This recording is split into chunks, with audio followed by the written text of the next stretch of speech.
তাজা হাও ফং ইউ হাবিবে আপনাকে স্বাগতম। টুডে লেসন 1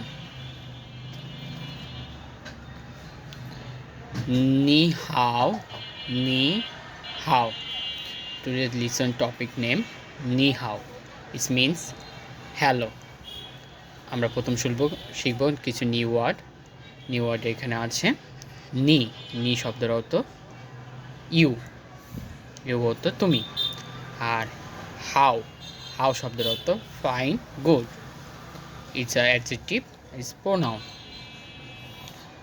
দুজন ব্যক্তির মধ্যে কথোপকথন থেকে শুরু হচ্ছে।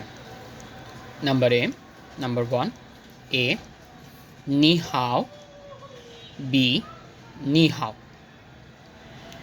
যখন চাইনিজ দুজন ব্যক্তি পরস্পরের সাথে দেখা হয় তখন নি হাও বলা হয় একজন একজনকে। তারপর নিচে যাচ্ছি। নাম্বার 2 নিন হাও, নিমেন হাও।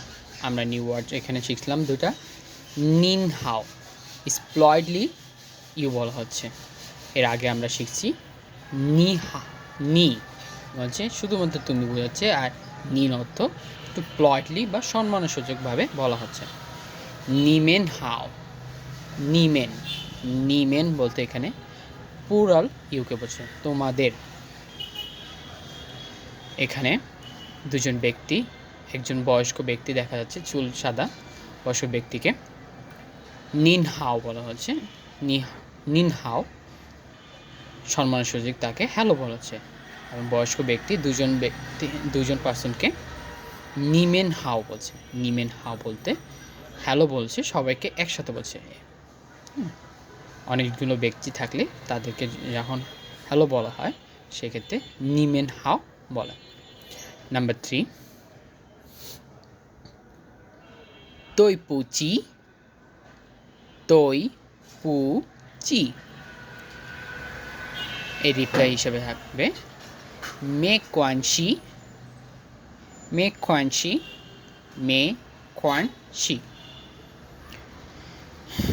এখানে আমরা দুইটা নতুন ওয়ার্ড শিখলাম।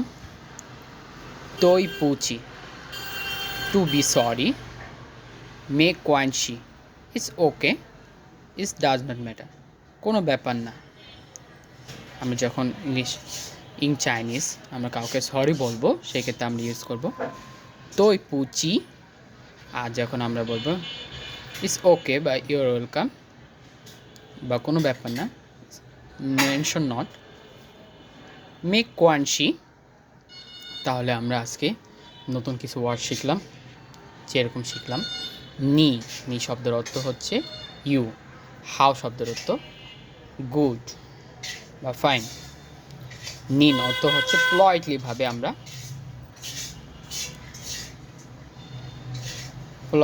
কাউকে বলা হলো নিমেন বলতে আমরা এখানে বোঝানো হয়েছে অনেকজনকে বা তোমাদেরকে। ঠিক আছে, তোমাদেরকে যখন বলা হবে, একের অধিক মানুষকে যখন বলা হবে সেক্ষেত্রে তুমি, একের অধিক যখন হবে তোমাদেরকে, তাই নিমেন হবে। আর যখন সরি বলবো চাইনিজ তোই পুচি ইজ টু বি সরি। আর এর রিপ্লাই হিসেবে আমরা বলবো মে কোয়ানশি, that's okay. Thanks for watching the video and daily learning for subscribe. 1 মিনিটে চাইনিজ শেখার জন্য সাথে থাকার জন্য অসংখ্য ধন্যবাদ। ভালো থাকবেন। জয় চেন, গুড বাই।